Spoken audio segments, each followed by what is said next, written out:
All right, welcome to the second movie club. I'm Thorsten, and today we're here to talk about Fear and Loathing in Las Vegas. Movie from 25 years ago, if you want to believe it, 1998, directed by Terry Gilliam, and it's based on it's two-part series that originally was published in the Rolling Stone magazine by Hunter S. Thompson, and then a year later, in 1972, published as a book. But here with me today are James and Josh. Please introduce yourself for those that don't know you, where people can find you, and how many times have you watched the movie? You want to go first, James? My name is James, and I watched the movie once. Well, second time I watched it once in high school. Wow, that introduction left a lot to be desired. He's also the moderator for every YouTube streaming channel you love. He's also the curator of all data, and if he likes you, he'll post images of your stuff. Not mine, because he doesn't like me. Well, so you better write a book then. Right?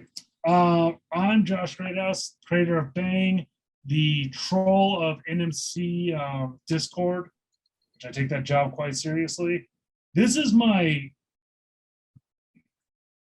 I know I've watched this before, but I'm now thinking I never finished it because there was a lot of stuff where I'm like, I don't remember seeing this.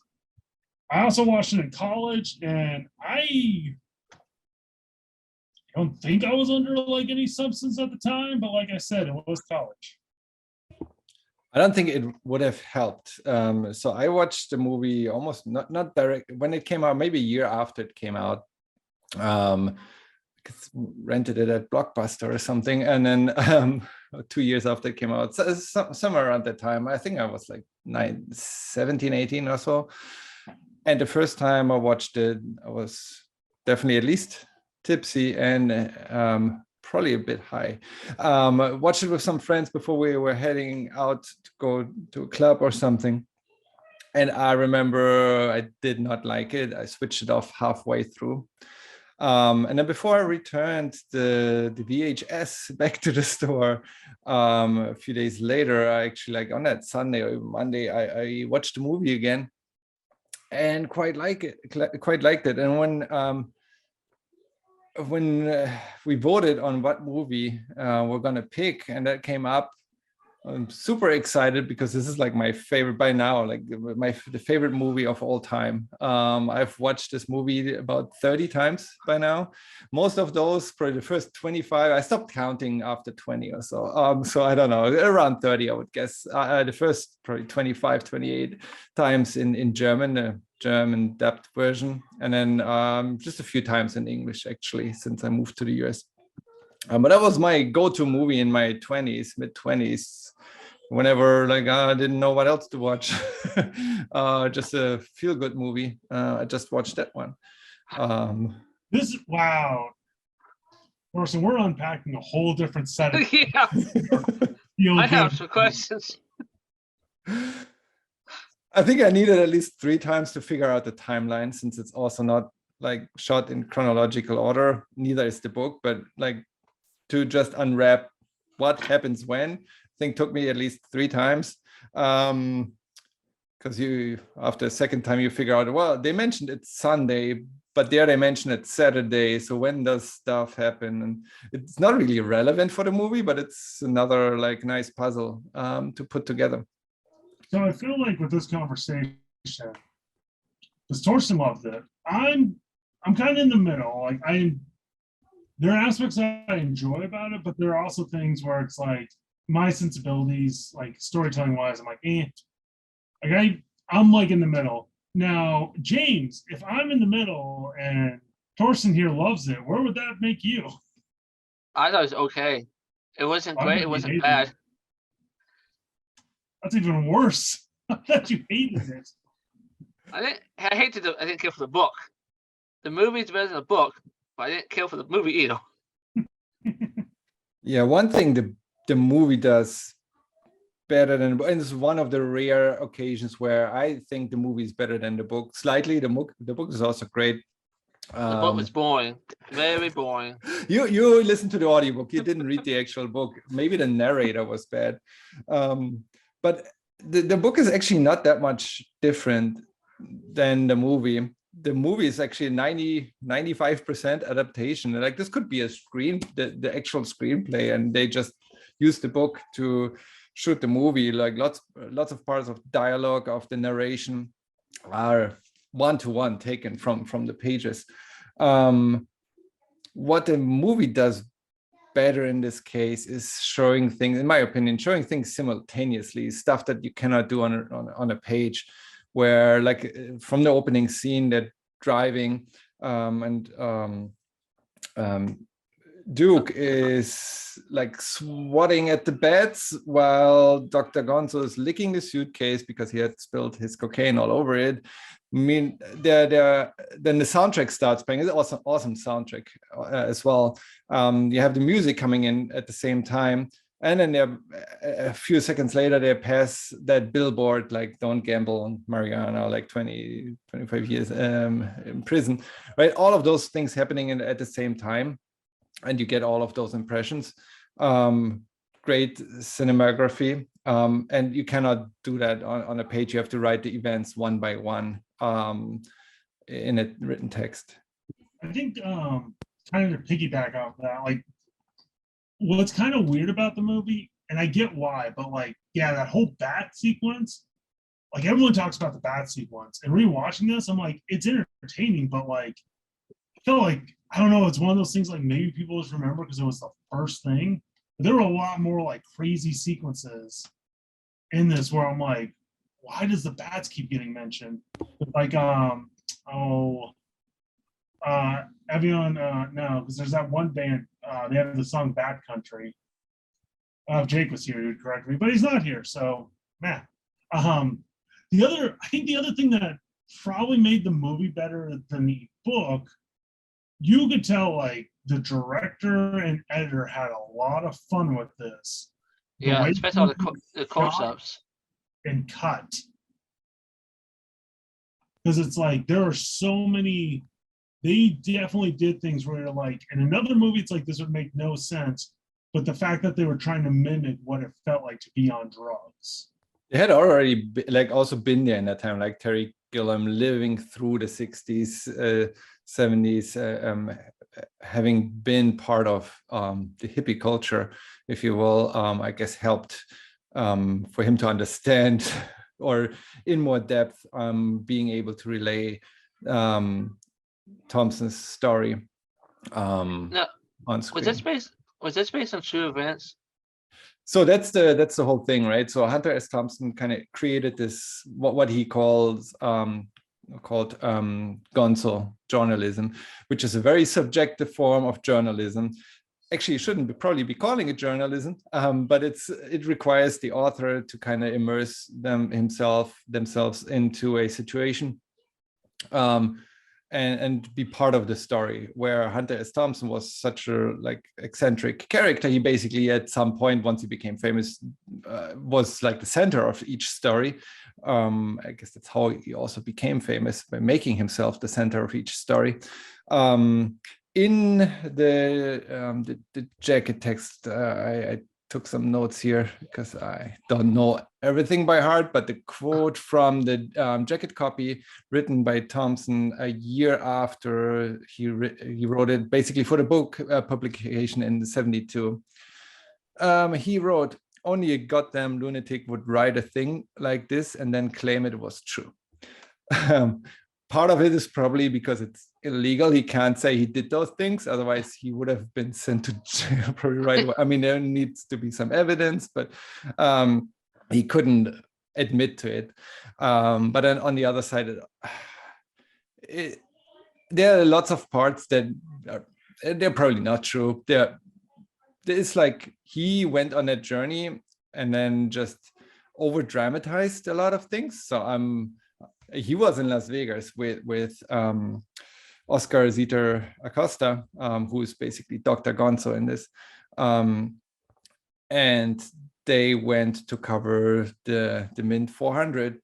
They were sent there. So originally, 1971, they were sent to cover this race, right? Or Hunter S. Thompson, as a sports journalist, was sent there to write like a 250 to 500 word line to be put under a picture that the photographer, Lacerda, was taking. And he just handed in like, I don't know, 40 pages of text. And then Sports Illustrated rejected it. And said, no, we're not going to do this. At the same time, Rolling Stone kind of came up as a magazine of like counterculture, the alternative journalism magazine. And they really wanted it. The founder of Rolling Stone wanted, having read one of Thompson's articles that he published in Scarland about the Kentucky Derby. He liked the style and he wanted to publish it. So he read the first few pages and then kind of gave him like the publication or like contracted him to publish the rest, because at this point the story hadn't been written completely. It was just Hunter S. Thompson starting to write the story. Probably might have not ever like finished it if it wasn't for Rolling Stone coming in and said, we are gonna publish this. And it's the first part of the movie, basically the first half of the movie or first half of the book.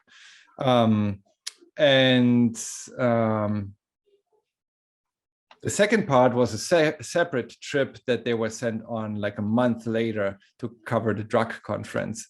Those were two separate trips, a month apart. But yeah, they went on those trips. So to come back to your original question, did those events actually happen? They went on those trips.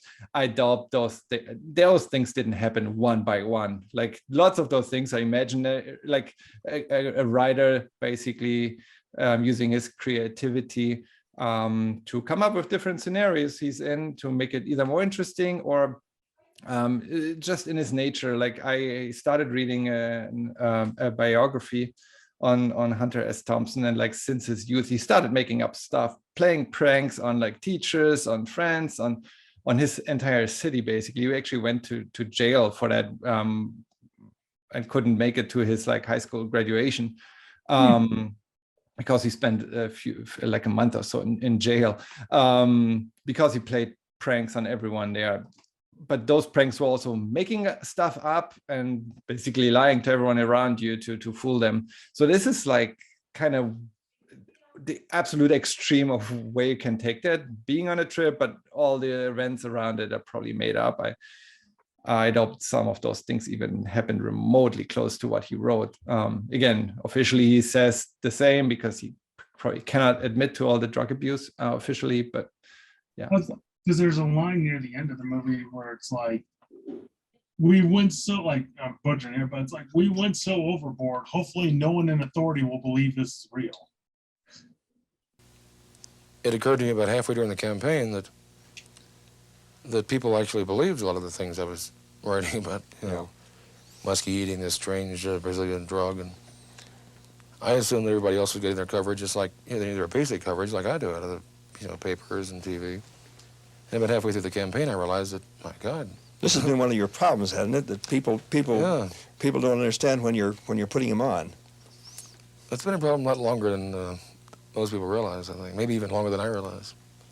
I'm not even sure myself anymore. The weird thing for me, because it's one of those, like, I always remember, like, the opening scene with the bats, then the bathroom part, but, like, the beginning of the movie, like, oh, man, okay, it's two guys going to Vegas with a shit ton of drugs, and Tobey Maguire's in the back seat. Then it opens up with the opening scene, you're like, okay, they're actually, like, got money, they're important. Nope, they are bums. But somehow people give them money, like, I don't know if it helped. It probably helped the movie, like, the less you know about it going in, because it's just this weird, like, what, like, just strap yourself in and enjoy it. Because, yeah, like, I didn't realize he was an actual writer until the whole race thing, because I'm like, oh, that's why they're there. I just thought it's like somehow they got a hold of, like, a credit, like someone's credit card, and just was on this giant bender. Yeah, it's especially confusing with Dr. Gonzo explaining to the hitchhiker, Tobey Maguire, the like his own prank, like, no, we're actually here to like to we're with the mob and we're here to kill this guy. And the first time I watched it, not knowing that this is based on a book and the story around it and who wrote it and the person behind it, just like, so is that the real reason then? Like, first time watching the movie, if you have no context, this is confusing as hell, because you don't know what's real and what's not. I mean, by design. Look, I can safely say the bar scene with all the dinosaurs was 100% real. Like, that seemed the most accurate. And that's why I haven't been to Vegas before. That was one of those moments where I'm like, no one talks about this, because that's like, for one scene and almost like one shot, probably like 4 shots, that was a ton of practical effects. The entire movie, and even the receptionist, I think that was Katherine Helmond, right? I mean, this movie is full of superstars, right? Especially for this time. Like, but the also is in the book movie too.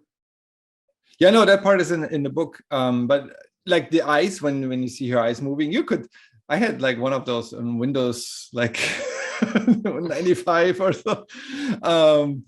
The effects, you could like distort an image by just like circling one piece with like the eyes and then moving them to the side, and you can see like that's basically what they used, like some program that came with Windows 95 moved the eyes apart and moved them back, and then, well, obviously when she turned into that eel, then that's a little bit more advanced, but definitely plenty of practical effects. And especially like I mean, jumping ahead a little bit, the carousel, like there were a lot of just like crazy, and somebody like even in the beginning, because there's like 3 shots where it's like there's a guy, not really important to it because they're jumping to like the restaurant, but there's like 3 scenes with the same, like a person standing in the same spot, and it's this weird where it's like any other movie you'd be like, you can't do that, it's calling attention, whereas in this it's like, no, it feels accurate.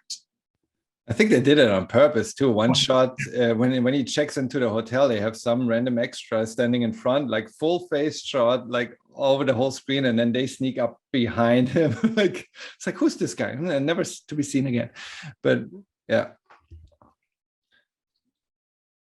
But no, this is, and you mentioned the circus scene. So this is technically in chronological order, pretty much still at the beginning. This is still, so again, if you took some notes, because I had to at some point for myself figure out the freaking timeline, because stuff is all over the place, because they're using backflashes and backflashes in backflashes, and then they jump forward in one scene actually in the same room, and you only see that the time shifts because Dr. Gonzo has a different shirt on, but he's in the same camera angle, like when they're in the hotel room in the Mint, and then they basically jump a day.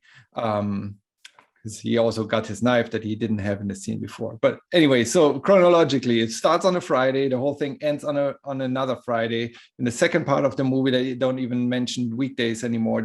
Thompson does in the book, so, which is how you can piece this together. But it's basically 1 week in Las Vegas. Again, in real life, there was like 2 separate trips a month ago. But on Friday, they load up on their supplies in LA. And also just the humor there, like...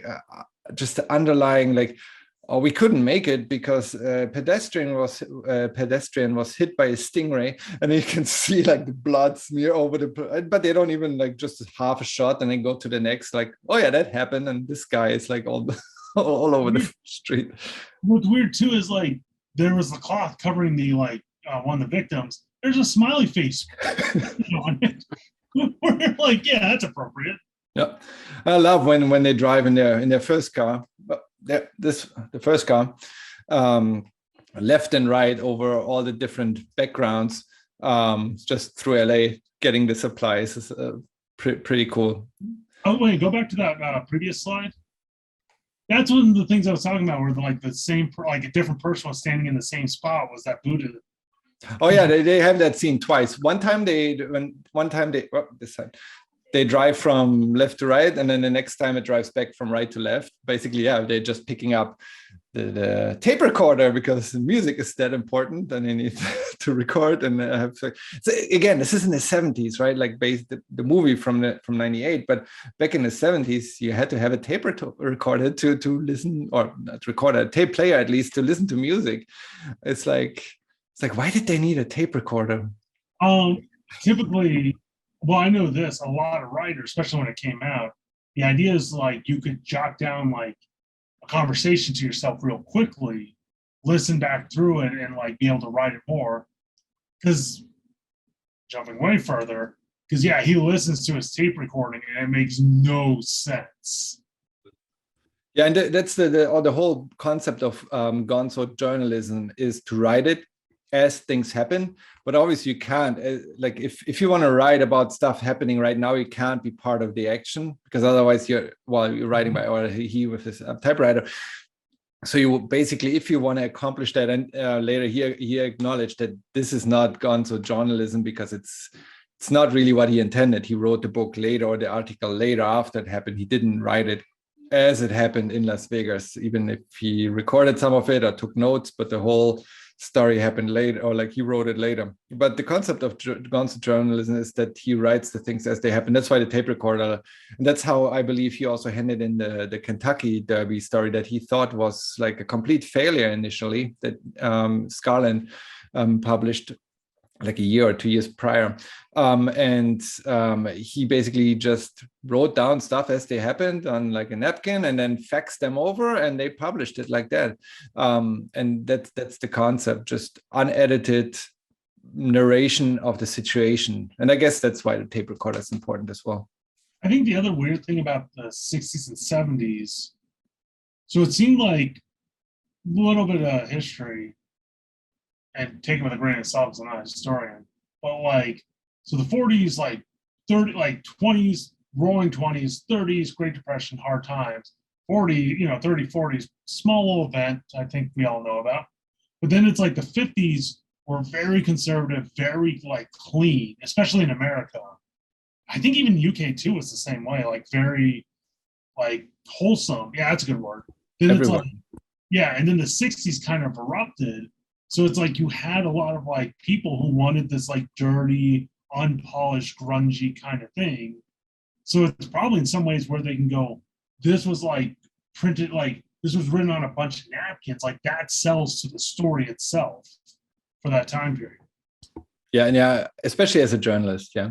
But yeah, as you said, the 50s, and so historically, I think that's the other big question, like the hippie generation, because here this is a reflection on the counterculture, on the hippie generation, and was it successful or not, right? That's the big question, were the hippies successful or not?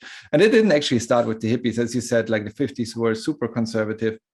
And then from there you had individuals branching out. You had like civil rights movement on one end to fight injustice, but then also like white folks that didn't want to live in this ultra conservative structure. Not everyone wanted to like have a family and have a corporate job, or and that's where you got the beatniks from, right? The beatniks generation, Cusack writing kind of the voice of that generation in the mid to late 50s. They kicked it off. They weren't political. They were just like, I want to do something else, and I want to go on the road. I want to do my own thing. I want to be like this, not necessarily loner, but like do it my own way. I don't want to fall into this corporate America scheme of family, suburb house, and all of that stuff. So you have them kicking it off, and then in the 60s, obviously, you have a bigger movement that now becomes political with the Vietnam War and the counterculture against that, and then drugs playing a big role in that, in the spiritual journey, or however you want to call that. I think the other thing about the 60s and stuff, it's like with technology, the world started getting a little bit smaller, because like previous generations, it's like, yeah, you had the radio, but it's still like you couldn't, mass communication wasn't a thing. Television, like there was a lot of things that were introducing new information. And also it's like, because I know in America, and I think like in the UK, But like the 70s were really bad economic times for a lot of places too. So it's like you had like the booming 50s and 60s and the crash of the 70s. And that's kind of like this movie kind of illustrates that in a lot of ways too, because he even talks about like, who was it? It was a musician, like, did they do the right thing by opening our minds and letting us like explore, or would have been better to be like, he didn't say it this way, but better to be like cattle and just like enjoy our existence as we thought we should. Yeah, and the whole counter, I mean, it goes into the 70s because the whole counterculture movement, the hippies weren't really over. Like, I think 74 is considered to be the end with the election of I think Jimmy Carter.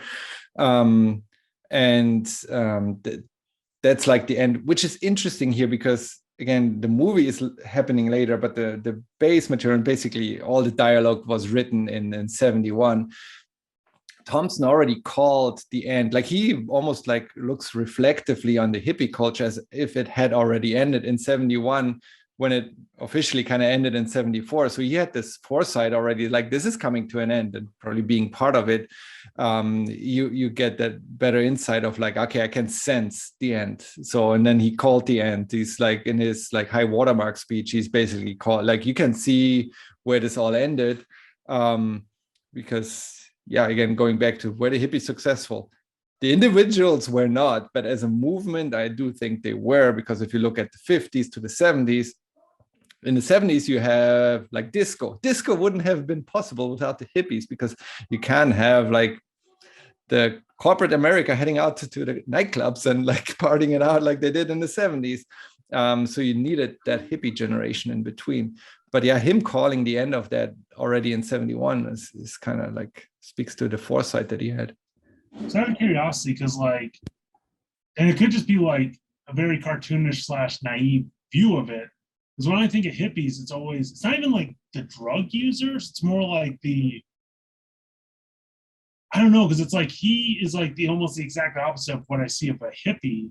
Because it's like I usually see like stereotypical like stoner, but more like peace, love, like very laid back and chill, where it's like they're, I don't know, like speed freaks. So I guess it's like the more I'm talking about it, the more I'm kind of breaking through it, because it's like they are hippies, but it's not the typical stereotype we got, especially like in the 90s or stuff. Like it got watered down where it's like, yeah, and I don't think Thompson saw himself as a hippie or as part of the counterculture in general. I think he was just born in that time, and he didn't want, like, he was a gun lover. Like, this is just like, if you have, and then 2 years or year later, he wrote Fear and Loathing on the Campaign Trail, which is basically his attempt to get George McGovern to become president and make Nixon fall, but that didn't happen, which kind of like put a bump into his right, like that's like kind of the end of his, or the peak of his not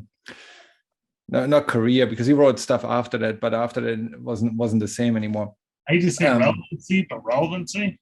No, his thrive, he also, I guess at this point he was so famous, he admitted that he couldn't write on like stuff undercover, like he couldn't go anywhere to write about stuff anymore, because he became the story himself. Because yeah, he was so famous, was like probably making more money by speaking at universities than actually from writing. But yeah, no, he never saw himself as part of the counterculture. That's why he talks about the players of the counterculture. He talks about what's his name, Tim Leary, about how he failed and let the whole generation down, because Tim Leary kind of was that symbol of like spiritual enhancement or spiritual enlightenment. But that's why it's still so crazy to me that Thompson never went to jail for this, or like later on never went to jail, because Tim Leary got 10 years in jail for having possession of 2 marijuana joints. And here in this novel, he basically in 71, Thompson lays out all the different kinds of, again, in the US, you just by admitting it, you're not guilty. You have to have proof and hard evidence. Innocent before proven guilty. Yeah. Well, and here's the thing, for all our international listeners, you have to prove without a shadow of a doubt you're guilty. So it's the kind of thing, and especially depending if it's a civil lawsuit, because it's like, if no cops were called, there wasn't enough evidence, it wouldn't be considered criminal. It would go to a civil case. And especially back then when there's no cameras and stuff, it's probably hard for the hotels to prove like he did all like they gave, because it's like at the very least, I would not be surprised if they trashed. No, they probably couldn't look back 2 years or a year later. Like, was he at this time in this hotel, and do we have any evidence? And there, or don't have cameras in the room. I guess that's why he's probably the smartness of not doing this in public. I mean, maybe in public, but knowing the risk, because he in the novel more so than in the movie, he mentions multiple times, like, if I get busted, that's like life sentence in Carson City, like where the Nevada State Prison is. A quick thing, if you ever read Richard Stark's Parker, because it starts off in the 60s, he fakes having a driver's license with a ballpoint pen and a piece of paper. So it's like, it's kind of, you forget how like technologically like limited things were back then. So it's like, it was a lot easier to get away with like a lot more, like, especially drug use crimes, because it's like they're in a hotel room doing this. Yeah, and in the first half of the movie, he also has the press pass, right? First half, he has the press pass, he kind of gets away with stuff there. And then the second half of the movie, he has actually, it says like private investigator, because they are through Dr. Gonzo, who actually is an attorney, being invited to the drug conference, and everyone around them thinks they are like undercover cops or so. James, do you have anything to add? Because we've been kind of dominating the conversation. No, you went above my head. I didn't connect all this. Yeah, if you, like I said, tell us to shut up if you have anything to add. No, I think the movie was too small for me. I won't lie, I could rewatch it because it's been a while. Because I swore like the bathtub scene was the end of the movie, and that was the middle of the movie. The whole like him in the bathtub, like throwing in the rabbit, because I'm like, that was the end of the movie. That's the second day, I believe. Yeah, that's Saturday night. That's even happening before, I mean, chronologically, before the motor race even. Because I feel like I don't even know what the genre is called, because there's your typical action, fantasy, drama, romance. But then there's this like, because this is No Country for Old Men, because it feels like, okay, we're going to jump in to some crazy characters. This is their life for X amount of time. And then we leave. Like, there's not going to be a lesson learned. There's not any resolution. It's just like, we're here and now we're gone. I don't think they want to teach a lesson. They just want to show things as they were. That they are individuals that want to break out of the norm, want to do their own, wreak their own havoc, if you will. But there's no political, I mean, they make political messages, but they're not judging. So the big thing is no one's judging. They're not judging each other. They're kind of taking turns too, right? Like Duke and Dr. Gonzo, like if one is more sober, the other one is completely fucked up, and vice versa. They're not judging each other. They know it's the drugs. But they're also not, other than like them hating on Nixon, not judging anyone else. Maybe the cops at the conference. But they do. They judge like, I'm going to disagree with this a little bit. I feel like they judge like the average person at times, because it's like them going through like, well, it's like Duke getting the hotel room at the conference where that one couple has to be relocated, because he like was talking. It's like, I know what the bell clerk's really saying. It's like saying basically like, fuck you, I'm in power. So it's like there were times, especially he talked about like these hideous creatures, these mutants, and you're like, that's just a human, that's a normal woman. So it's like, I think there was also the other thing is these two are like horrible human beings, because there were times it kind of felt like they were becoming too much of a hero. So it's like, we need to bring them back down, especially with Susan. yeah, no, like Lucy, right? In the second part? Yeah, Lucy. Yeah. But, no, sorry, James, go ahead. I was going to say Lucy. Yes. Yeah, no, they're definitely very anti-authoritarian. Like they want to have to deal with anyone who gives them any crap, whether that's any staff in Vegas, the cops, or anyone else. But yeah, no, in the book it's actually slightly not worse, but they explain how Gonzo got to Lucy and how he drugged her coming from the airport. They never mention her age anywhere, but they imply she's a minor. So this is, if you read between the lines, like he basically picked her up from the airport, not knowing her, like they're sitting at in the airplane. She's running away. She's like a super Christian running away from home. He drugs her, and they end up in her hotel room, and that's where like Duke finds them. And story goes on. They implied it's like Duke says in the hallway, you drugged her, you filled up all of her orifices and sodomized her when a couple were walking by. Yeah. If you're Samoan uncircumcised. The other fucked up thing is, for a sec, I'm not quite sure when Duke's like, we could turn out for a trick. I'm like, I don't know if you're being sarcastic or this is you laying down a business plan. Oh no, I think that was very sarcastic, like kind of showing him the situation. It's like, hey, if you go down this road, the next step is that. Like, come on, get to your senses, which he then does. Like Dr. Gonzo gets to his senses. He's like, no, you're right. We can't. I know actually he like blames him first, like I would have never thought you actually saying this. But then they get right and kind of dump her. I was about to say, because it feels like Duke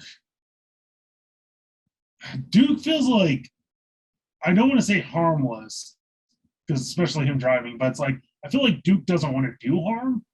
Gonzo, ooh. You keep away from him. He is portrayed too harmless, in my opinion, though. Like, but again, this is Hunter S. Thompson writing about himself, right? He creates this alter ego of Duke Raoul, or Raoul Duke, to kind of describe, like, relay the story not as himself and Acosta, but to create those fake identities that he breaks through. He kind of breaks through the fourth wall there once or twice. So in the initial article in the Rolling Stone is actually published also by Duke Raoul. So they don't say like it was Hunter S. Thompson. The book a year later was then by Hunter S. Thompson, but the original article was Duke Raoul. But in the article, when he gets the telegram, right in between the two parts, he gets the telegram is sent to Thompson, and he's like, "Who's Thompson?" It's like, "Oh, this is like all scrambled," but it wasn't. But it's like, yeah, to Thompson, because Acosta wrote the telegram to Thompson, and that's how he breaks through. It's like, no, Thompson is this other guy. Later I did not catch that. I didn't catch that. And then later again, when they are when he's being after Dr. Gonzo already left, and then he's basically being held at the, I don't know if that's only happened in the novel though, but he's being held at, again, the circus, and he's like you can't be here, we're here with this other guy, and they're like, I don't know him, and they show him a picture that's actually so, because I remember showing him and Dr. Gonzo in real life, right? Like Thompson and Dr. Gonzo. He's like, no, that's not me. That's Thompson, a writer that works for the Rolling Stone. It's like, wow, you're breaking the fourth wall there. So in the movie, he gets a telegram, and it's two things, because like, how did Dr. Gonzo send a telegram when he's here from LA? He's like, no, he's asleep, because he's trying to get out of there without paying the bill. He's like, wake him up in the morning. Because it's him hanging out of the car, and the guy like keeps trying to get on the foot. The other thing was, because he's like, Thompson's me. Like, it's kind of weird because it's him trying to leave, but he doesn't explain. Like, I can rewatch that knowing he was Hunter, like his name was Hunter Thompson, because it's just like the way he worded it sounded like Thompson was Gonzo. Yeah, no, he tried to confuse the hotel clerk, because he's like, no, this is all scrambled up. The message is from Dr. Gonzo to Thompson, not from him, which is just a lie to get out of the situation. Because at this point, Dr. Gonzo had flown back to LA, sent him the telegram. but the telegram was from Dr. Gonzo, Dr. Gonzo to, he's in the telegram to Thompson, and then care of Duke. So it kind of acknowledging the fact that Thompson is writing about himself. What kind of an attorney was Dr. Gonzo? That's actually, so Dr. Gonzo, it's a very cool story. And like, he was also a pretty big personality in the counterculture movement that kind of got like, not forgotten, but like, kind of forgotten. He published a couple of books himself. I read one of those, an autobiography of a brown buffalo, and then he wrote a second one after that.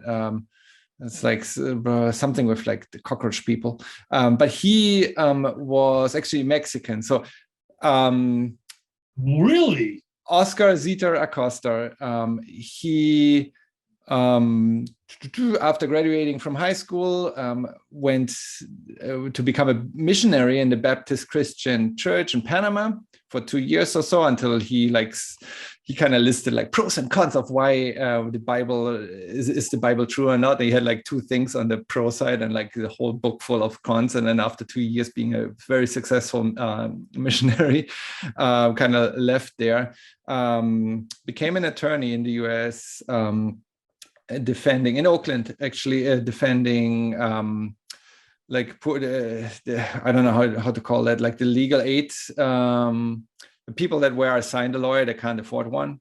Oh, like, sure. Public defender. Yeah. And then after a few years, he quit that and went on a kind of road trip where he met Thompson. And let's see, and in the book that I read, it's called Autobiography. It's more of a diary with some backflashes. The book ends with him joining like the Chicano movement, the revolution in LA, where he then for the next few years kind of became the like a civil rights, the attorney for the Chicano revolution in LA. Went on that famous trip, or those 2 trips with Thompson. Wasn't happy about the book being published, because not because of that him as an attorney was portrayed as a drug user, but his main problem with the book is why he actually didn't want to sign off on it, and he had to sign off for them to publish it, was because he was described as a 300-pound Samoan. He's like, I'm not Samoan and I'm not 300 pounds. That was his main thing. He's like, no, I'm fine with all the other stuff. That's all true. But eventually he signed off. They're kind of like, in the end, he wanted like 50% of the income and other stuff. But then in 1974, so just a couple of years later, he disappeared and is believed to be dead. Like, it's still a mystery of what happened. Yeah. Like, he kind of chartered a boat or stuff, which I guess there's indications that they did a drug smuggle from Mexico to the US. Like, they rented a boat with lots of drugs and disappeared, was never to be seen again since then. That's how his story ended. But we got those 2 books that he wrote.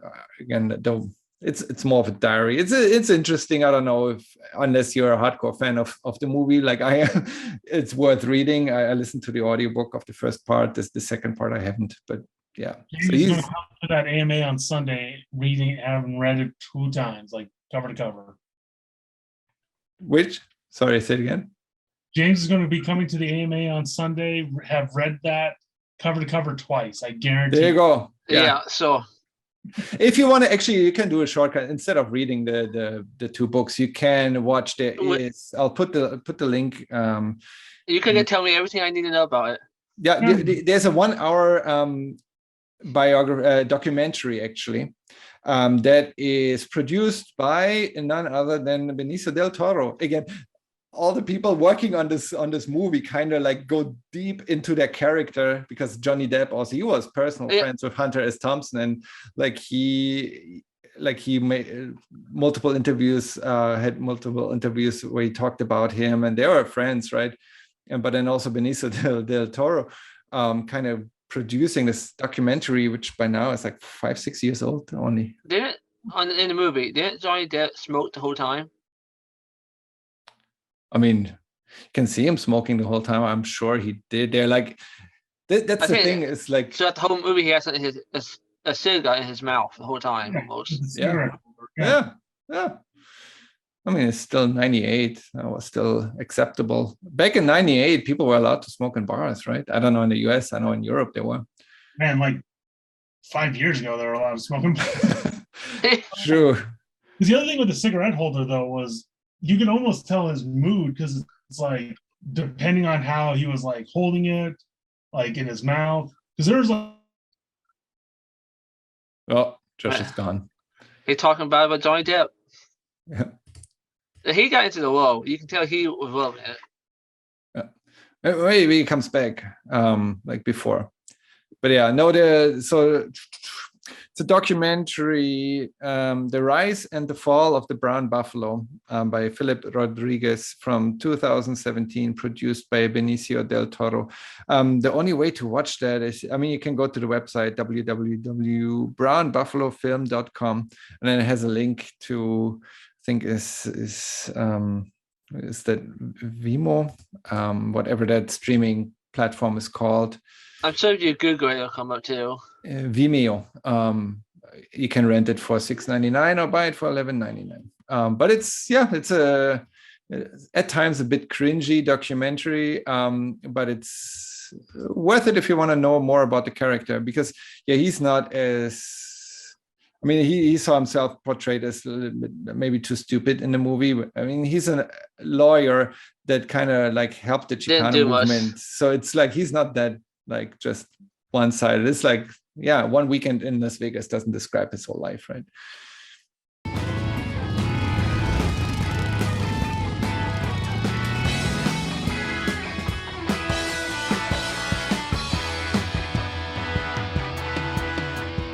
There was so much going on with that Fear and Loathing. Oscar was mad at Rolling Stone. He was mad at Rinsler. He was especially pissed at Hunter. The only thing that bothered him very badly, was that I'd repeatedly described him as a 300-pound Samoan. I don't know whose idea that was, but he was pissed off. He wasn't even Chicano in the story. He's a Samoan named Dr. Gonzo. Oscar was crazy, but he wasn't stupid. That Dr. Gonzo character was a fool.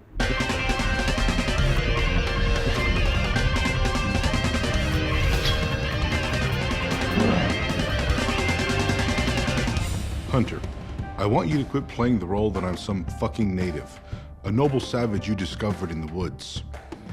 Did you even ask if I minded you writing and printing the Vegas piece?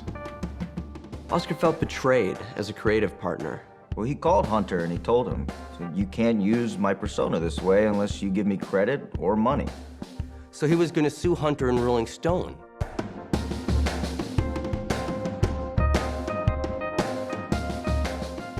Oscar, you stupid fuck.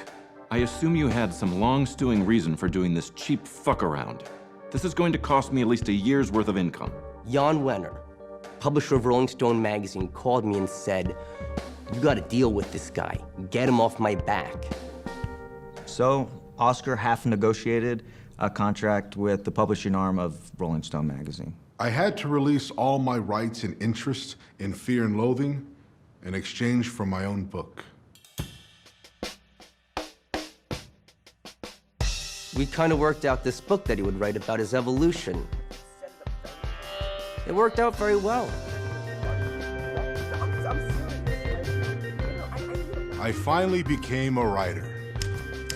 Surely the height of madness is writing your life story. But as I got into it, I realized I was working on something important. What I considered to be the Chicano novel of the century. And then when the movie came out, it was a bomb. Nobody went to go see it. I heard, I just coming back. I heard that it wasn't, I don't know how much it made box office, but I didn't, I mean, I was too young to watch it at the theater anyways, but I don't think it was not a big success. We see you. Hey, Josh, you're back. So it's funny from my end. I was talking, and all of a sudden James is like, oh, he's gone. And Torsten's like, he's gone. I'm like, I'm right here. Oh, and then like 30 seconds later, it kicked me off. I'm like, that was weird. I think it's the picture that freezes first. But yeah, if you want to repeat what you said when you were off. I was about to say, because if you watch the way he holds a cigarette holder, you can almost tell his mood or how he feels depending on how he's holding it or what he's doing with it. It's like there's a good, like, I don't know, 20 minutes, it's broke, like the cigarette's broken, but he's smoking from the broken part, where the other part's just like dangling around. I do want to say this though, Johnny Depp does an amazing role in this, but I feel like everyone talks about how amazing Johnny Depp is, but not enough people talk about Benicio Del Toro, because man, he really killed this. They both did. Yeah. Yeah. I agree, James. Like they both are like killing it, and there's not that many like video references to Oscar Zeta Acosta. They can say like this is accurate or not, but I don't think it has to be accurate because Fear and Loathing is like its own like art piece. It doesn't have to be accurate, but definitely Hunter S. Thompson is perfectly being portrayed by Johnny Depp. And there's another movie I didn't even know like that existed until I did some more research about it a few months ago, or like a month ago. So the Where the Buffalo Roam and Bill Murray is playing Hunter S. Thompson. It's a movie that basically covers the events before and after Fear and Loathing. It doesn't go into Fear and Loathing too much, but it's definitely like, again, if you don't want to read an entire like explanation of like what Gonzo journalism is and Hunter S. Thompson's life, it's probably a nice, like just 1.5 2 hour movie with Bill Murray that if you watch it by itself doesn't make sense, but if you know a little bit more about Hunter S. Thompson and Fear and Loathing, like yeah, if you want to know what happened before and after. What movie is this? Where the Buffalo Roam from 1980. Oh, okay. I won't lie, because when you said I never watched it. It doesn't have good reviews, but I liked it. It was good enough. Because when you said before and after Fear and Loathing, I was like, okay, it sounds like a cheap cash grab because Fear and Loathing did so well. But yeah, the fact that was made way before, it's like, okay, that's interesting. That was way before, yeah. It's kind of covering a little bit more before. Then it also covers some, because Acosta is in this as well. So it covers Acosta's time as a lawyer, and then Thompson covering the 92 election campaign, and then the 92 Super Bowl, which is funny because he didn't even like, he's a sports writer. He's being paid to cover the Super Bowl, gets free tickets to the Super Bowl, but actually doesn't go to the game because something else came up. Like it was more important, doing more drugs and going on another road trip. But yeah, I think that one is, you can do that like on demand. Like I think I rented that for $3.99 or so. Like it was good enough. A movie I'd never heard about before, like actually listening to some interviews and researching a little bit more about Hunter S. Thompson, which at this time was like huge, right? Like now no one talks about him anymore. That's why I think this movie is also very famous with a specific group, or like a very narrow group of people that love this movie. But it's not that mainstream. I might have become more mainstream after, but I think they have a cult following now. I was gonna say, I think the weird thing is, and I can thank Bar for this wonderful insight, but like our generation and older, we kind of grew up with a lot of different pop culture. Like I know who were avid at Costello, I Love Lucy, because like cable television needed X amount of stuff, so they like just dumped all it in there. So it's like I knew pop culture from the 50s, 60s, 70s, 80s, and then my pop culture. Whereas like nowadays, so much gets made. So I think, yeah, it's easy for some of the stuff where it's like these two figures who are huge in the 70s kind of get buried by the wayside because it's like, yeah, how relevant are they? It's very localized too. Like again, I moved to the US 2012. So I didn't grow up with I Love Lucy or like any of that. There's some TV shows made it over. They were adapted, and like Saturday or Sunday morning TV, like the cartoons, they existed over there in Germany as well. Some other shows as well, the big movies, yes. But yeah, I had not, again, the first time I watched this movie must have been 99 or 2000 or so. I had not heard of Hunter S. Thompson. I didn't know who he was. I didn't know who he was until like years later. Like, and I watched this movie at this point probably 5 to 10 times already in the first few years after finding it. I didn't know what it was based on, who it was based on. The scene with like, this telegram is to Thompson. It's like, who the fuck is Thompson? Like, I don't, like, it didn't make sense to me. But again, there's a lot of stuff that doesn't make sense, that makes you think 5 steps ahead. Like that's the sense of humor. I was like, okay, it might be something goes over my head, like nothing to worry about. There's so many things in there that do make sense if you dig deeper. But the obvious joke is like, yeah, there's one line like they were like something like, we're taking every drug known to man since 1544. It's like, this year actually makes sense. It's like the time when the first pharmaceutical book was published, like about pharmaceutics started in 1544. It's like, oh, okay, so that's what you call the start of drug use, which is fair. But like all of those smaller references in there that they are like, they make sense to the writer if you know them, but it's just so specific you can't expect the mainstream audience to know stuff like that. Well, there's also just like, there's just some random shit in this movie where I guarantee, I don't know how much of it, but some of it's just like, okay, let's have some fun. Like at the end of the movie, though, like I'm still like 70% convinced whenever the hotel room's flooded, that's inside of his mind. Especially because he's got like the dinosaur tail, like all this shit. And I'm like, yeah, this has no literary or, you know, symbolism of the times. It's like, no, what's some crazy shit we can put on this druggie? Well, the dinosaur tale is fun because they never explain it. It all happens in your mind. Like half of the jokes happen in your mind. You have to put it together yourself, which is probably even funnier than them explaining it, where it came from, because they could give you an explanation of where the dinosaur tail came from.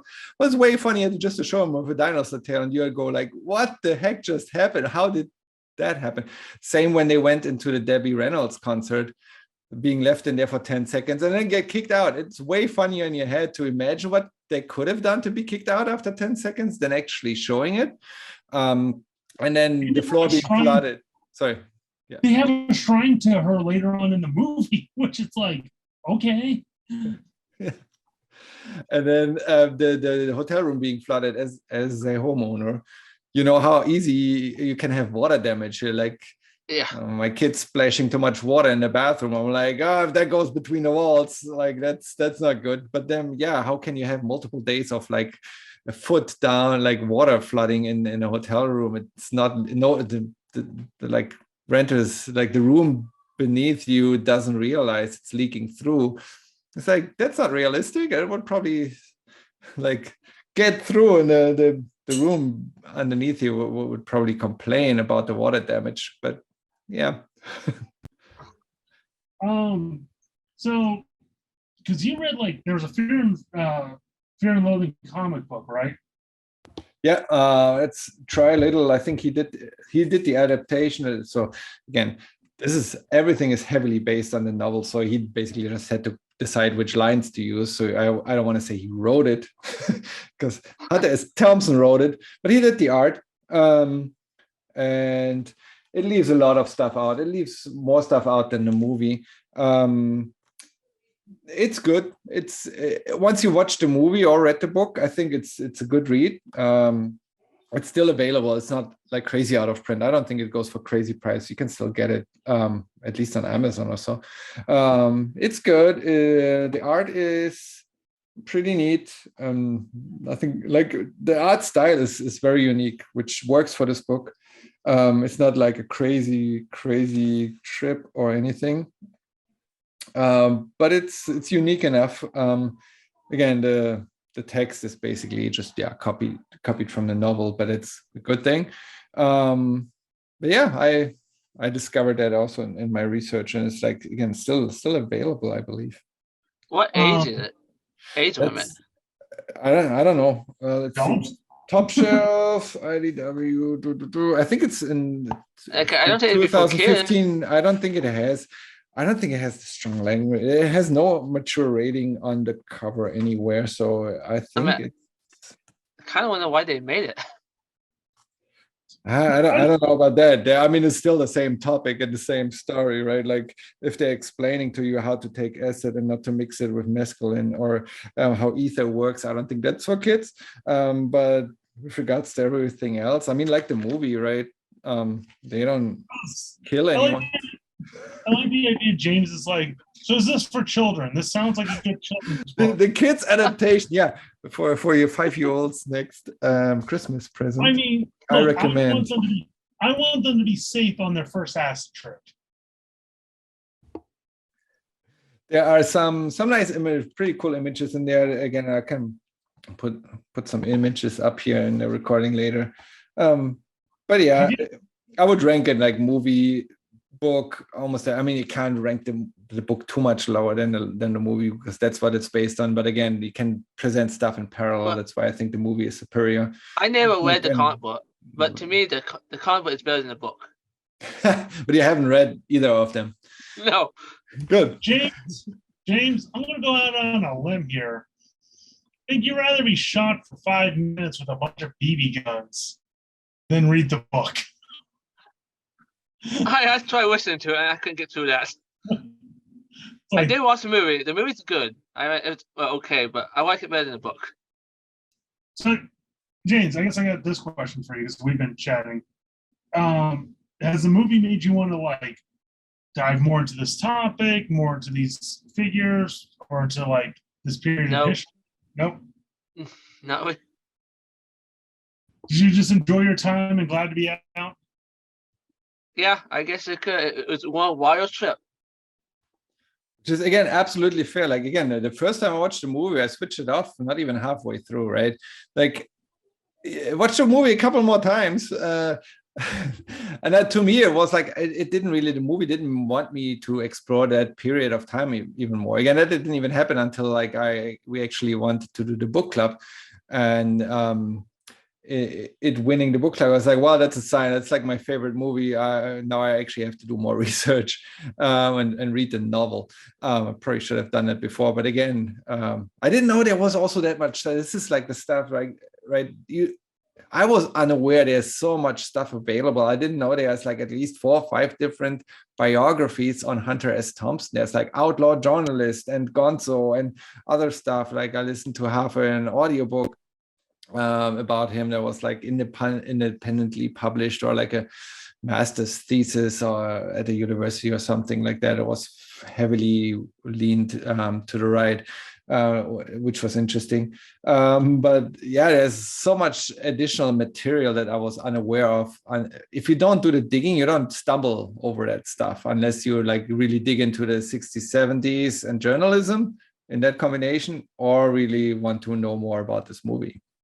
Have either of you ever read Electra Assassin by Bill Sienkiewicz and Frank Miller? I have not. Okay. No. So, what's his name?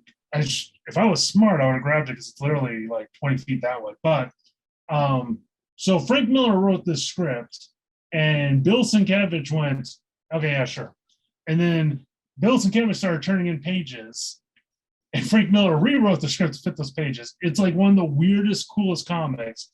But the reason I bring it up, because they make a S.H.I.E.L.D. character, I believe his name is Garth, but he's clearly like, after watching Fear and Loathing, I'm like, oh my gosh, he's based off of Dr. Gonzo, like just his mannerisms and all this stuff.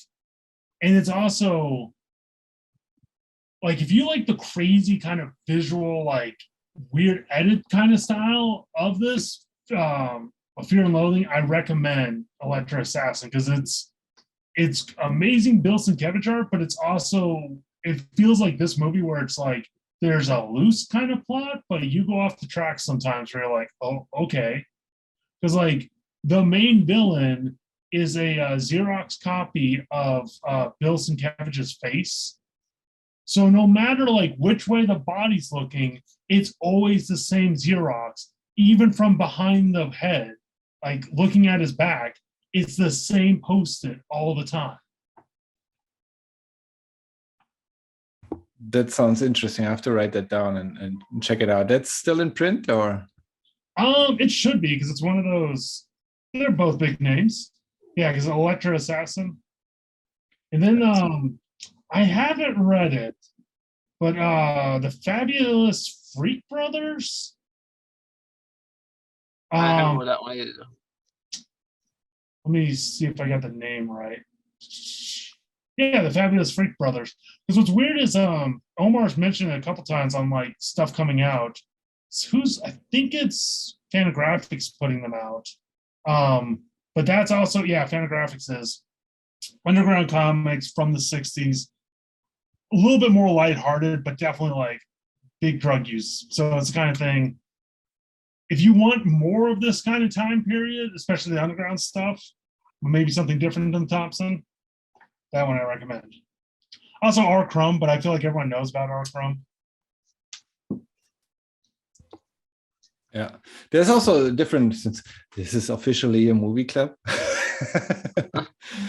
There are different movies, or there's like Rum Diary, that is also a novel that Thompson wrote. It was the second novel but it wasn't published until way later. So he wrote it like, I believe, even end of 50s or early 60s, but it wasn't published until 1990 or something like that. That almost made into a movie, also Johnny Depp. But I heard it's not good. I've never watched it, but I heard it's not really good. I don't think Johnny Depp himself watched it ever. But I don't think he watched any of his movies. How much I feel like Duke is like the foundation to like Captain Jack and a lot of Johnny Depp characters. There is, to me, there's a scale. There's Hunter S. Thompson, Roll Duke, and Johnny Depp. Like they are like kind of, Roll Duke is both, but where does one start and the other one end? Johnny Depp does a great Hunter S. Thompson impression in his behavior, his walking, his talking. Like if you watch an interview, I posted some on Discord. This is like how he like. This is like sudden shrieks. Like even like if he's not on drugs. I mean, I can't tell. Maybe at Letterman he took some acid before he went on the show. It seemed like it. Either that or like his brain is permanently damaged at this point, because you have interviews in the 70s, mid 70s, where he talks clearly and normally and like straight, and then later in the 80s, 90s with like Conan and Letterman, where he's like just has like outbursts of like like he doesn't. Yeah, this kind of reminds me. His later. That Conan interview you can't do anymore, I don't think.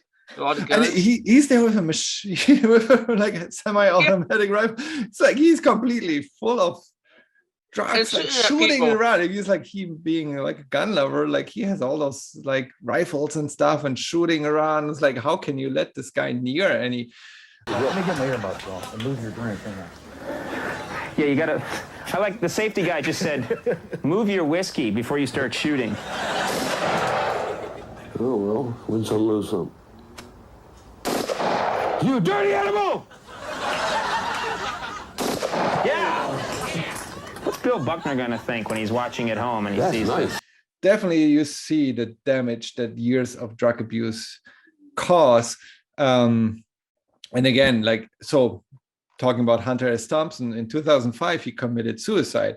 How much, like, again, there's no one knows why he didn't leave a letter, like, some like fans of him, like I wrote like there was the summary of his life is like, oh yeah, he died by a self-inflicted gunshot. It's like, just call it what it is. Like he killed it. Like you can't like make it or by accident or stuff. No, like yeah. Anyways, there's some obituaries. There's a foreword to his biography that was written after, where people talk about that he always like indicated like, yeah, I'm like over my, like, I'd be better off not being alive, because then like he had become a symbol already, right?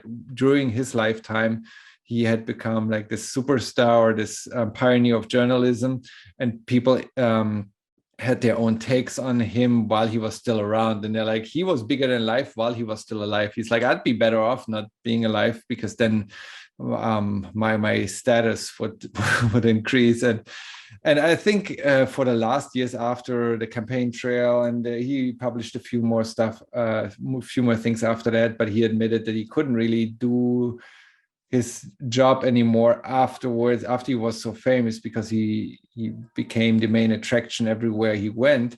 And then his political views, again, being super liberal, probably the most gun-loving liberal there ever was. But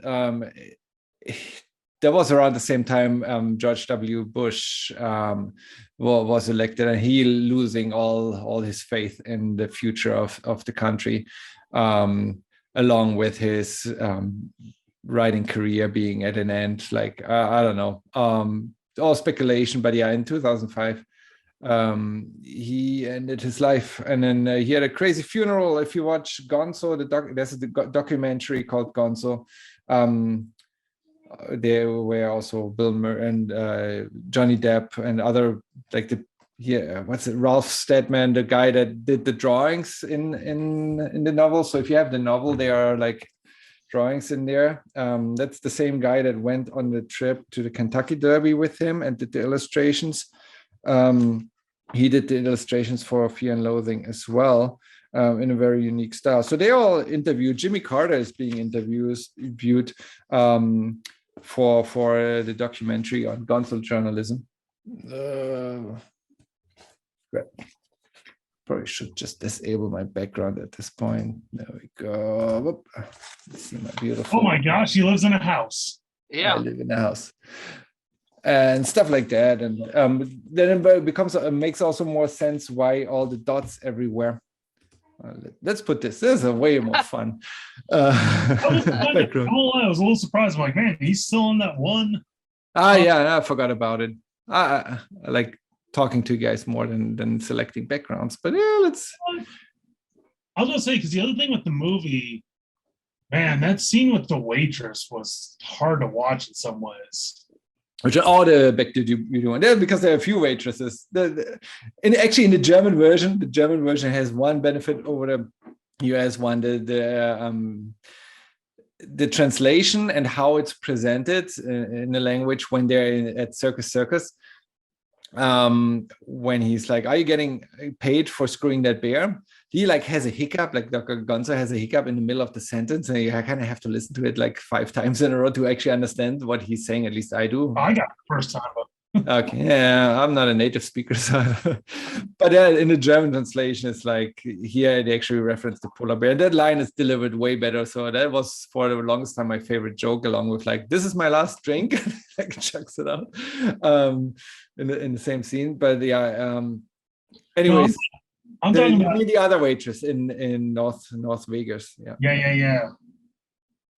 I think that's also the progression. Like if you compare the entire movie to like an acid trip, you have the ups and downs, but then you have the hangover after, right? And this is like the ugly phase. The second part of the movie is more the ugly phase, right? What drug addicts causing actual damage, like not only the rental car that they completely totaled, but yeah, actually the harm they do to the housekeeper in the hotel that comes in, and they completely attack, and like Lucy, like obviously, like it's all the second half of the movie is kind of the downside of the drug abuse. And then the waitress that they insult and completely scare to death when they leave, him threatening her with the knife and stuff.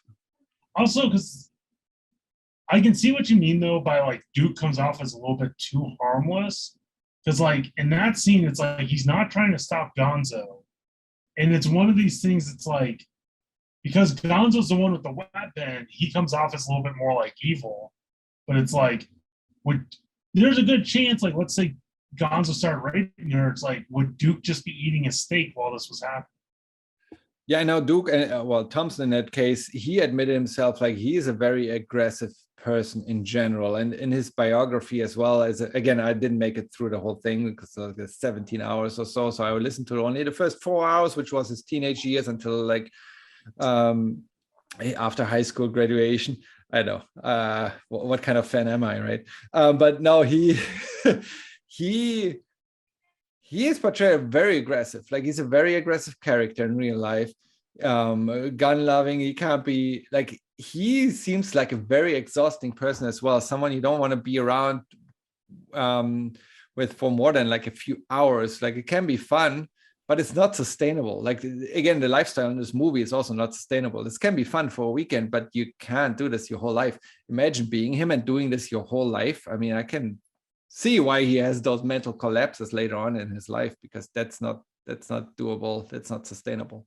I was about to say, what's interesting is, because you mentioned how much of a gun lover he is, he never picks up a gun in this movie. Like his character never, or if he does, he does. Not, I mean, they're not really playing. No, he shoot. No, he does shoot it in the desert. I'm sorry, he does shoot it in the desert, and then he uses a microphone like as a weapon, like simple, not a real gun, but like he uses the microphone to point at the housekeeper. Wait, wasn't there a gun to be in the movie in the car? With the hit hackle? Yeah, but that was Gonzo's gun. That was the thing. Gonzo had the gun. Oh. Yeah, but I mean, in the book was also Gonzo's gun that he left, because when he left by plane, he didn't want to take it with him, and then he kind of dropped it on him. But yeah, now regardless. Did you guys know that Hunter S. Thompson made a cameo appearance in the movie? Yeah, he was playing poker, I think. Wasn't he? It's in the backflash. So that's Johnny Depp and that's Hunter S. Thompson. I read an article about him being on set and it was impossible to film. Like, like one day on set, and like he completely like threw everything apart and like distracted. And how they made him be in the scene is basically they put the most beautiful woman on the table, and then it took less than a minute for him to sit next to her, and then they could shoot the scene. I think I've heard this before. But yeah, that's like the backflash to like I think early mid 60s drug culture when they do the backflash. That's the scene. And when I first saw the movie, it's like, oh, he looks very similar. Like, but it's not Johnny Depp. Like, it's not CGI like him being put in there twice. But I didn't learn about him being actually in the movie until later. I thought I'm like, oh, they found someone that looks like, that's what I was figuring. Like, well, like, I mean, they had all the lizard people at the beginning, so I'm like, finding a dude that looks like Johnny Depp isn't hard. Yeah. No, and I think the weird thing about the underground drug culture, there was such an underlying like emphasis on youth. None of them thought they would get old. So it's like, yeah, they're living like this hard drug life because it's like, I'll either always be young forever or I'll die like at 27. So it's like, because even in this character, like he looked older, like he didn't look like he was a teenager. He looked like he was 40 in this like movie. Yeah, I also don't think that long-term effects were widely new. I mean, I don't know, I could be wrong. Just me assuming like the drug culture was fairly new, right? Like LSD wasn't made illegal until 66. It was only two. So I think California and Nevada made LSD illegal in 66, which was already more than halfway through the 60s. Like at this point, all the hippies already had taken it legally. So I don't know if there are probably no long-term case studies being done on like anyone that's like, hey, when you're 70, you're going to be effed up. Well, I mean, at this point, we can probably assume that would be the case, but I think the other thing is because if you look at like, because opium was like huge, especially like in the Wild West. Like if you had money, you probably were doing opioids. But the other thing is, it's like the average person died from like bullet wound, dysentery, stuff like that. So roll around 100 years when people are living longer and you can actually see the effects. It's like, oh, well, because it's like, I mean, God, like, okay, if you're like 20 something and listening to this, I don't know, look up like the Flintstones smoking commercials because they used to like show off smoking as being a healthy thing. Like your doctor recommends smoking a pack a week. Yeah, the whole tobacco industry, and at this point, it's crazy. The same for like drinking until like I just saw like a clip the other day of people in the 70s, I don't know, people complaining they couldn't drink anymore when it was made illegal to drink and drive, and they're like, they're taking our rights, it's our freedom, we can drink how much we want and drive. It's like, what? It's like, you shouldn't hope at this point. Like, Cars aren't that new. Alcohol isn't that new anymore. I mean, after the prohibition, I guess it was new again. I was gonna say, because my family's Mormon, but oh my gosh, my uncle who's 70-something still complains that seatbelts are a law. And it's one of those things, like, I've always grown up with seatbelts. I'm like, what are you talking about? It's a piece of fabric. Like, it's not. No, it's this, like, I don't know. The other weird thing about this is because it's like because he even talks about, like, because his series about using drugs is like getting high off of things that aren't drugs.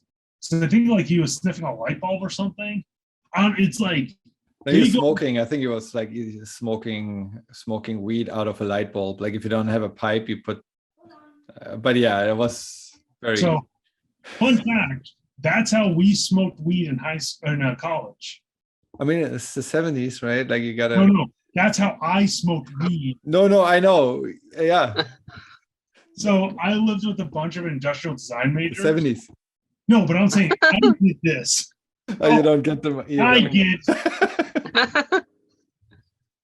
Yeah, I'm getting out of here. No, yeah.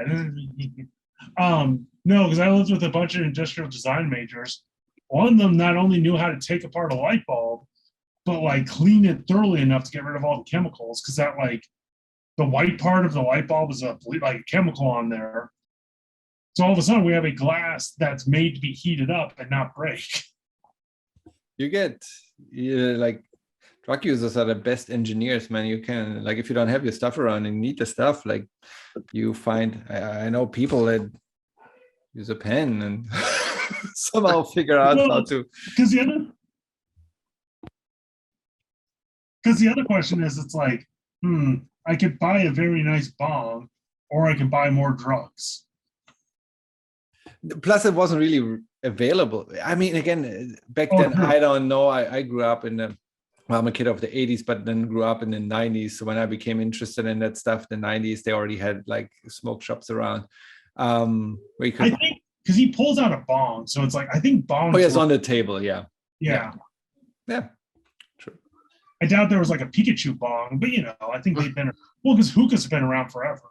Yeah, but then again, with it being more widely distributed, and he actually comments on that in the book, that the drug culture, I kind of went away with it, right? Like in the early 70s stuff, like the uppers, like how he calls it, so the uppers went away and are not widely used anymore. So all this like acid, LSD stuff is not kind of went out of favor, and the downers came in with Nixon. So it's all just alcohol, grass, and other downers that kind of keeps you all right, what society is okay with. If you just contempt, that's okay. If you're starting to think other stuff and think creatively, or like if you use, there's a study, and there was actually a pretty good John Oliver show, like I think it was like the second or third episode of this 10th season of John Oliver, whatever that show is called, This Week Tonight or Last Week or something, that goes into the medical use of like acid and other however you pronounce it in English, hallucinogenic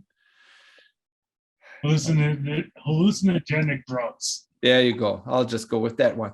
I'm not trying to repeat it. But that actually can cure depression, PTSD, and all of that stuff that hasn't been attempted anymore because the US's war on drugs, that everything has been criminalized, like stuff that was legal in the 60s, early 60s. Suddenly you're being locked into prison, or Nixon, I believe, putting LSD in the same category as heroin. And therefore there's no medical experimentation allowed on that either. Like just the criminalization of everything and putting it in those categories they shouldn't belong in. I forget his name, but like there was a guy on Nixon's cabinet who admitted in the 90s, it's like, look, we couldn't make it illegal to be Black and Mexican. That's why we made marijuana, because marijuana used to be like another just like, yeah. You pick the thing that like what overlaps, right? You do your research and then you see what's overlapping. Like if you make marijuana illegal and like a large percentage of the black population smokes marijuana, you catch them, right? Otherwise you go after more people that, I don't know, like marry their relatives, and then you suddenly have the Alabama white population. But I guess conservative Republicans don't want that because that's their voter base. So you kind of have to pick what one. You don't have to, but that's what they did. That's how they criminalized the war on drugs, basically whole BS of how to just lock away minorities. I wish I saved this because someone broke it down too. We're on TikTok. Let me see if I can pull this one together, because it was like in the 50s, the idea was like, you used to need like a well-educated person to make money. Like the like smarter someone was, they had a better time assembling stuff on the assembly line, stuff like that. So people started investing more in the public, like welfare and education. The problem was they're like, okay, people get too smart, they're going to vote against our interests. The 60s roll around and all of a sudden it's like, yeah, like drug use, but it's also like civil rights. Like there was a bunch of like people want to vote a certain way. And a lot of politicians looked at this and went, okay, how do we stem this? And that's where you kind of got like Nixon and the crackdown, the silent majority. So I think the weird thing with a lot of stuff, nothing's made in a vacuum. So it's kind of one of these things like, man, so if you watch our book club on New Frontier, because that talks about the 50s and the Red Scare, and it's like a lot of that stuff is the domino piece to what we're talking about now. I know there are so many domino pieces, as I said. Without the beatniks, you wouldn't have the hippies. Without the hippies, you wouldn't have the 70s and the disco culture. And after that, just we might still be stuck in the mindset of the 50s, very conservative culture where nothing's allowed and you have to go one way or you're screwed. You have to take over your dad's factory or you'll never make any big career or make any money. And just chug along. So the fun thing is, I don't think they have that. They mentioned it a couple of times in the movie, but the subtitle of the movie isn't the same as the book. So in the book, they call it Fear and Loathing in Las Vegas, but then they also, there's a subtitle, The Drug-Induced Search for the American Dream.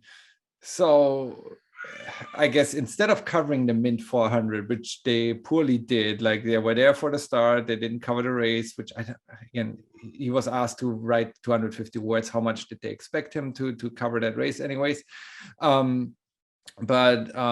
Instead he went to search for the American dream. At least that's the purpose. I guess every writer has to have a purpose for his piece. So the purpose for this book movie is to find the American dream. Do you think they found it? I was about to say. In their mind, they did. In some ways, we've been romanticizing the underground, the drug culture in the 60s. Let's be honest, a lot of them were like pompous, indulging. So it's like, yeah, your job. And it's because what's interesting is like, and they probably played it up 1,000%, but it's like they almost have like a mini casino for the press badge. Like, all the writers there are like doing everything else. And when the race starts, they're pissed. It's like, oh, we have to go work on this. It's like, I doubt it had like a full gambling table like you'd find a casino, but it's like, yeah, guys playing cards, drinking, and then like, oh shit, we got to go cover this. So I think in some ways, the more we talked about this, like Duke kind of coming off as harmless, I think it's more, they didn't find the American dream. I think they found more the American tragedy, and including in themselves, where it's like, if you don't have certain things, you're kind of screwed. Because for them, it's like, if they had millions in their bank, no one would have batted an eye at some of this stuff. Like if they could easily afford to cover all the damages, this would have just been a crazy weekend. Yeah, that's just having money in any place, right? Like, especially Vegas, I guess they care about making the money. But that's like part of the American dream. James, you want to say something? I thought they did in their mind. That's how they came with the idea of the book. To them being the American dream of living free, but again, not sustainable, but at least for a weekend. I think so. In the book, there are some references there that the American dream is achieved by. So when we talk about the circus, right? And I went there, me loving this again, my favorite movie of all time. I went to Vegas 12 years ago, first and last time. Well, so far last time. I don't want to make it sound I'm never going to go back, but my only time I've ever been to Vegas 12 years ago. I was like, I'm in Vegas. I got to go to circus because the way this is portrayed in the movie, this is amazing. I got to see this. Nothing like it. Nothing like it. It's such a boring place. It's a rundown casino. And I did some research after back then and then now again a few weeks ago, because I was like, what happened? Because apparently at some point it was a pretty cool place. They keep renovating this place every 5 years. And I guess at some point the live artists weren't in fashion anymore, or maybe labor laws prohibited them from throwing stocks around and stuff like that. But there was nothing. There was just a normal casino. There was not even a live show on, maybe at this time or ever. I don't know. But obviously sometime in the 70s, that must have been a very cool place. So what they identify as the American dream accomplished is basically the owner of the circus, being a guy that wanted to join the circus, but then he ends up owning a circus and having a license to steal from people, kind of like the reference to owning a casino in Vegas. Very interesting that they compared that. Like, that's why this movie is still on point up to this day, 25 years later, or the story up 52 years later after the book was published, because that American dream couldn't be accomplished without exploiting people around you. Like, the American dream, might be true for some, but they had to get there by exploiting others, by stealing from the people that leave their money in the casino. And again, I don't want to get too political, but the guy that owns the circus, Phil Ruffin, Donald Trump was the best man at his third wedding, and he also introduced him to his wife, that is like 30, 40 years younger, similar to him, like just, ship you one in from Russia and get married off there. And best man in his wedding. That's the guy that owns the circus that is being referred to here. Obviously, when Hunter S. Thompson wrote this in 1971, he didn't know the future, but him using him as the anti-hero of the American dream, like, you can accomplish your American dream, but not without stealing from everyone else, kind of is what the American dream was at this time, or maybe still is. And then Hunter S. Thompson ends it with like the sentence, or like with the reference to like 5 days in Vegas feel like 5 years, something like that. But some people like Nixon too. And knowing how Thompson thought about Nixon, that speaks a ton. I think one other thing I like about this movie, sorry, that was like a great speech. We should have just ended on, but I like how it's like, because they don't explain a lot of stuff, but like all of a sudden when the scene changes, like the hotel, like especially the second suite, you're like, where did those 3 TVs come from? Where did that come from? Like, it's just all of a sudden they have so much random shit. And every time they try to bail, they pack the weirdest, most useless thing, like the lamp. The sense of humor, just the underlying sense of humor and everything, the detail in the movie. Again, that's stuff you can't do. I mean, you can do it in a book, but if you write it down, it's obvious in your face. You read the line, you're like, think about it. In a movie, if you put stuff like the 3 TVs in the background, you're like, how did that come together? Also, the stuff they make you think about, like you have to jump 5 steps in your head. Like there's one line where they're like, you can't buy the stuff on a Sunday. Like Dr. Gonzo is like complaining about not being able to buy stuff on a Sunday. And then Duke replies with like, those Jesus freaks are multiplying everywhere. And it's like, you have to make the connection between, well, why is it not available on a Sunday? Because in Christianity, Sunday is a holy day and you shouldn't work. That's why certain businesses like are closed on Sundays. making the connection from like, oh yeah, no, that's because of all the Christians are like taking over businesses, to like the line of like Jesus freaks are multiplying. So it's just like you have to make that. And in some movies it's like, okay, it takes too much from the viewer. In books it takes too much from the reader to fill those gaps in, but here it works perfectly, where you have to fill those in, and then the joke becomes even better because it takes you a while to go through those steps. Because I feel like this is most people's like traditional way of seeing, like maybe not nowadays, but when it came out, it's like you saw it in college, you weren't in the right mindset, like either drinking or whatever. So you're like, this is crazy and funny.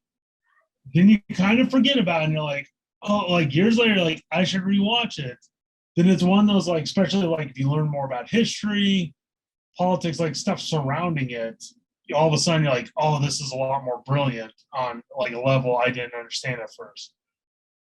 But they also know, because like him covering the race and his beer is just like sludge because there's so much dirt in there. I'm like, that is a juvenile, hilarious joke. It lures you in with the sense of humor and like obviously the drug abuse. Like again, that's how this stays still interesting and relevant to me. Like when I was in my teenage years, right, watching this movie, it was just interesting. I was just curious. Like I, at this point, like it's like maybe I had a beer before. Like again, when I watched the first time, maybe a joint.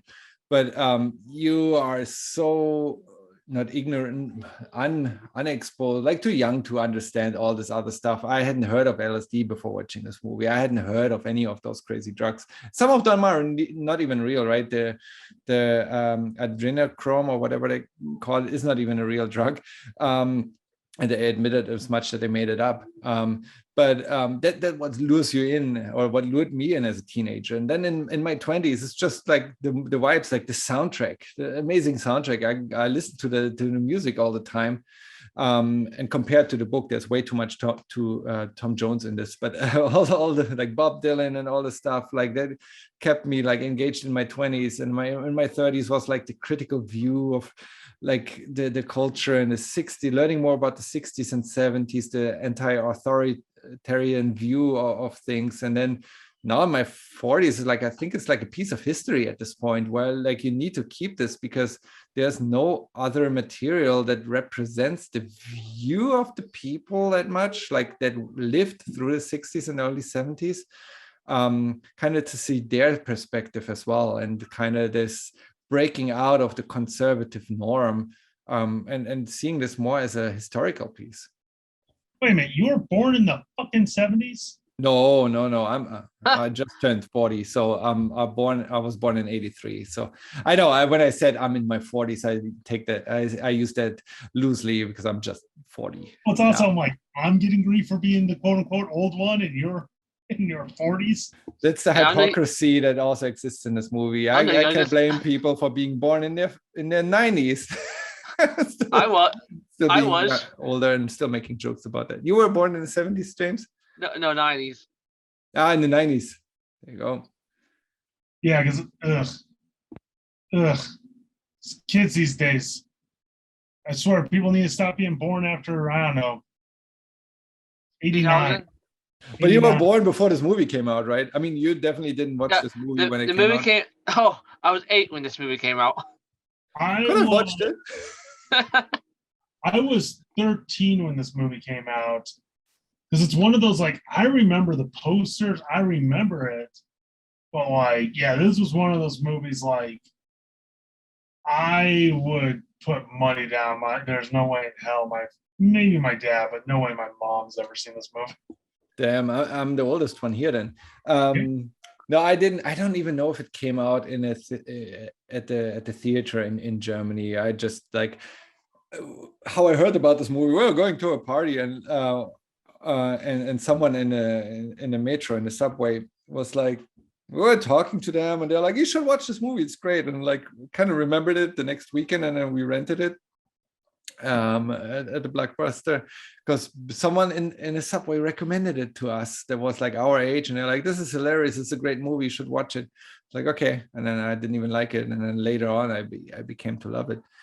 If only you could invite that guy on. Yeah, I never met this person ever again.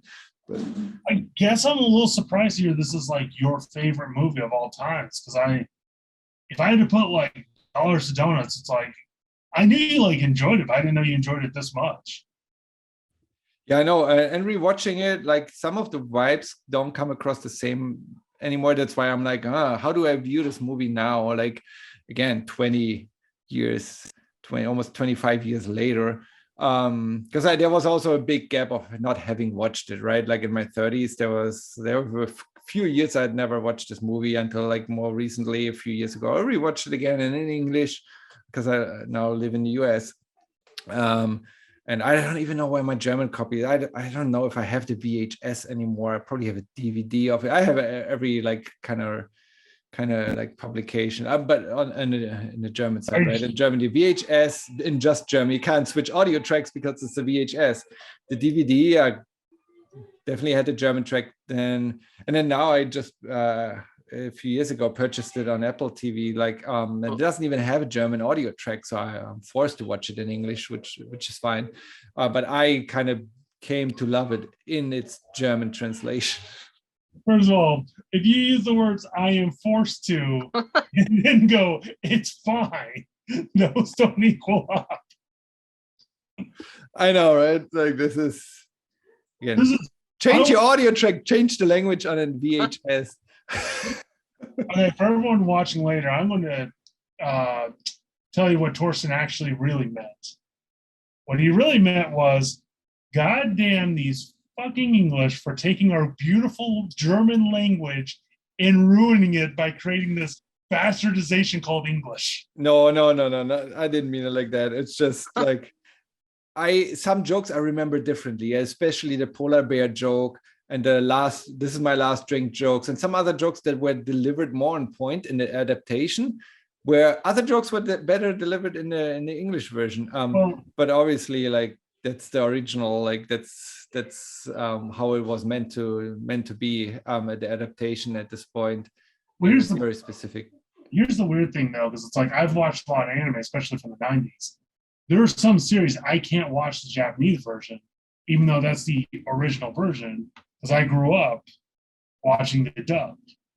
Now, if we all want to feel amazing, in Japan right now, there's a constant argument of which version of King of the Hill is better, the Japanese dub or the original English version.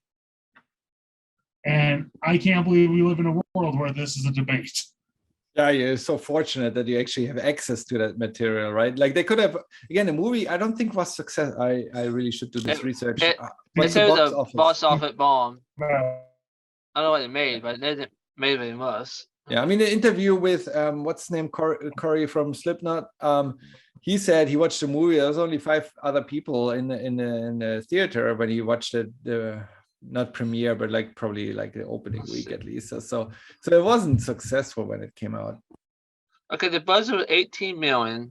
It made 13.7 at the box office million. Wow. So it actually lost money at the box office. I'm sure they made up for it by DVD sales, because I know I think it's very popular in a Oh, Josh, you're frozen. And he's gone. He's gonna be back in 2 minutes once he switches his internet again. But like again, I didn't even think about it coming out at the theater. It had to make a profit by now. Oh, for sure. Does it say somewhere? Like, do you have it open? Like, I went to the Wikipedia page. Oh, that's super interesting for people watching this later. It said it was financial failure, but became a quote classic. Yeah. I see on Wikipedia, it just has the budget, 18 million, box office, 13.7 million. That's what you just said. Doesn't mention how much it made in DVD or Blu-ray sales.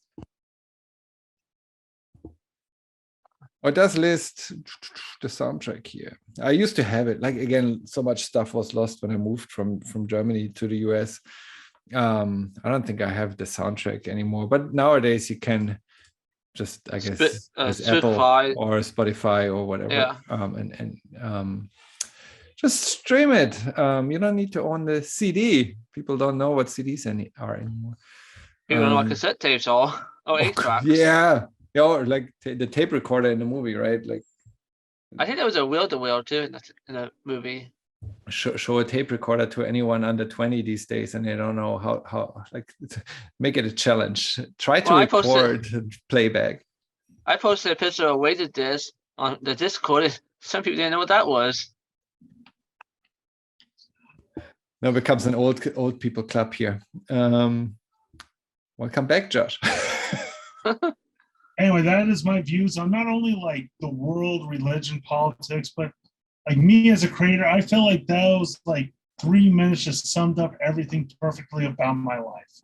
I'm glad I didn't get cut off by the internet. It was nice of you for finally telling us about it. It's weird on my end because it's like, Josh, you're gone. I'm like, no, I'm not. Oh, there it goes. There it goes. That's funny. You see the future. Yeah, it's, you know what I'll say? This feels like someone made a mini series, did a bunch of drugs edited down into a movie. Because it's like, there's so many like scene, like one, it's long, but two, it's like, man, there are so many random like scenes missing and just the way it's like cut. Yeah, stuff that your mind has to fill in. And I mean, the movie even filled in some stuff. So the novel doesn't have a lot of stuff. I mean, the movie leaves out some stuff, especially with the ape in the end, where he wants to purchase that ape.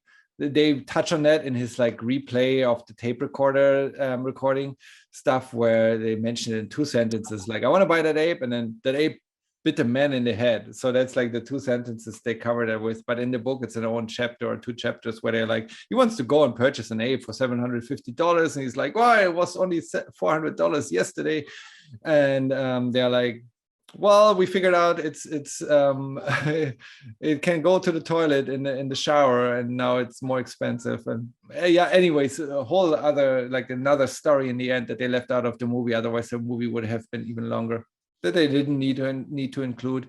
They end the movie with him driving out of Las Vegas in the book. He's flying out, but again, irrelevant. Could we see a remake of it now?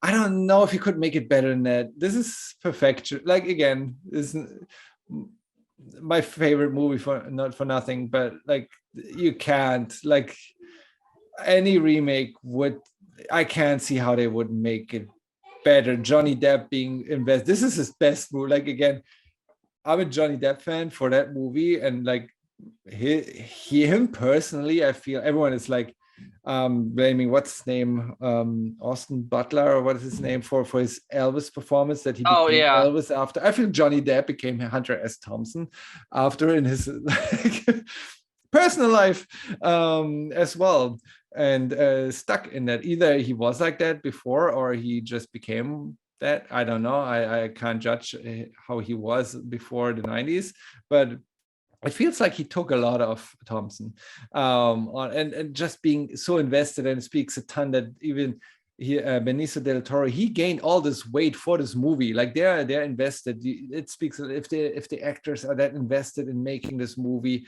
personally committed, producing documentaries about the characters that they were playing like 20 years ago, and all of the stuff. You can't top that. Like, I feel like the other hard thing is, like, one, if you're going to remake something one way or another, you're going to be compared to the original, and it's like you'd either have to change so much of this, it wouldn't feel the same, or it'd feel too much like it just make the same movie. But it's available in 4K. I believe it's available in 4K, if not only HD. Like, when again the Apple version that I repurchased.